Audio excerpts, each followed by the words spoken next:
ప్రత్యర్థులు ఎవరో తేలలేదు, పోటీ ఎలా ఉంటుందో తెలియదు. కానీ ఆ ఎంపీ మాత్రం ఎన్నికల శంఖారావం పూరించారు. ఎలక్షన్ ఆఫీసుల్ని ప్రారంభిస్తున్నారు. ప్రచార వ్యూహానికి ఇప్పటి నుంచే పదును పెడుతున్నారు. ఈ క్రమంలోనే పార్టీలో సంస్థాగత మార్పులకు శ్రీకారం చుట్టారు. ఇంతకీ ఎవరా ఎంపీ? ఏ నియోజకవర్గం? ఎన్నికల షెడ్యూల్ విడుదలకు ముందే ప్రచారం ప్రారంభించడంలోని ఆంతర్యమేంటి? What's this interesting story?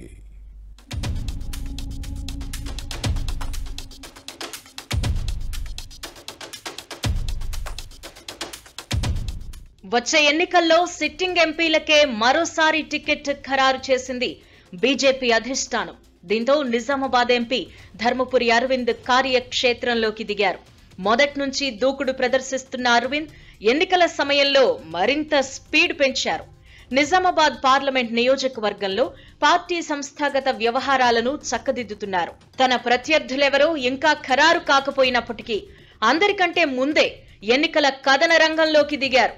రెండోసారి లోక్సభ ఎన్నికల్లో తన అదృష్టాన్ని పరీక్షించుకునేందుకు సిద్ధమవుతున్నారు. షెడ్యూల్ రాకముందే ఎన్నికల కార్యాలయాన్ని ప్రారంభించారు. ప్రచార వ్యూహానికి పదును పెడుతూ ఎన్నికల యుద్ధానికి పార్టీ శ్రేణులను సమాయత్తం చేస్తున్నారు.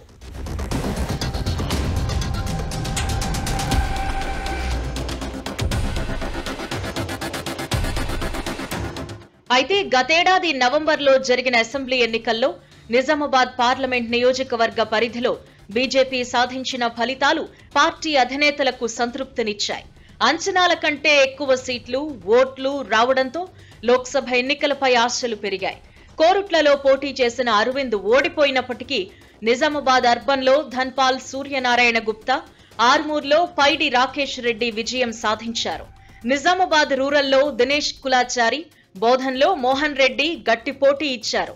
ఓవరాల్ గా నిజామాబాద్ పార్లమెంట్ నియోజకవర్గం పరిధిలో 2 ఎమ్మెల్యే సీట్లు గెలుపొంది 3 లక్షలకు పైగా ఓట్లు సాధించడంతో బీజేపీ గ్రాఫ్ పెరిగింది. వాస్తవానికి ఇక్కడి 7 అసెంబ్లీ స్థానాల్లో అరవింద్ సూచించిన వారికే టికెట్లు వచ్చాయి. ఈ నేత అనుచరులే బరిలోకి దిగారు. దీంతో వచ్చిన ఫలితాల క్రెడిట్ కూడా అరవింద్కే దక్కింది. దీంతో ఢిల్లీ పెద్దల్లో తన పలుకుబడిని పెంచుకున్నారు. ఈ నేపథ్యంలో ఈసారి గెలిస్తే అందలం ఎక్కడం ఖాయమనే భరోసాతో అరవింద్ ఉన్నారు. అందుకే పక్కా ప్రణాళికతో అడుగులు వేస్తూ ముందుకు సాగుతున్నారు.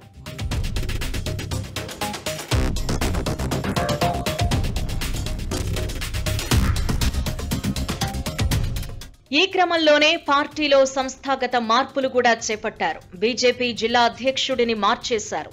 బస్వా లక్ష్మీ నరసయ్యను తొలగించి తన ప్రధాన అనుచరుడు దినేష్ కులాచారిని జిల్లా అధ్యక్షుడిగా నియమించారు. అనేక మంది సీనియర్లను కాదని ఈ మధ్యే పార్టీలో చేరిన దినేష్ కు జిల్లా సారథ్యం అప్పగించడంపై ఎవరేమన్నా అరవింద్ పట్టించుకోలేదు. మరోవైపు ఎన్నికల్లో ప్రభావం చూపే కుల సంఘాలతో భేటీ అవుతున్నారు. గత ఎన్నికల్లో తానిచ్చిన హామీలను అమల్లోకి తేవడంతో పాటు నయా పైసా అవినీతికి ఆస్కారం లేకుండా పనిచేశానని పదే పదే ప్రస్తావిస్తున్నారు.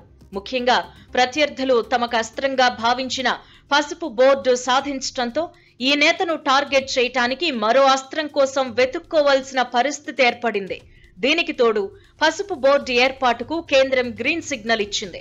దీంతో ధర అనూహ్యంగా పెరుగుతోంది. రైతుల్లో ఉన్న సానుకూలత వచ్చే ఎన్నికల్లో తమకు కలిసొస్తుందనే ధీమా బీజేపీ క్యాడర్లోనూ వ్యక్తమవుతోంది. సానుకూల అంశాలు ఎన్నున్నా ఎన్నికల ప్రచారంలో ఏమరపాటు ఉండొద్దనే ఆలోచనతో లోక్సభ ఎన్నికల ప్రచార భేరీ అందరికన్నా ముందే మోగించారు. అయితే ఈ వేగం అరవింద్ను విజయ తీరాలకు చేరుస్తుందా లేదా అనే అంశాలను పరిశీలించేందుకు వేచి చూడాలి.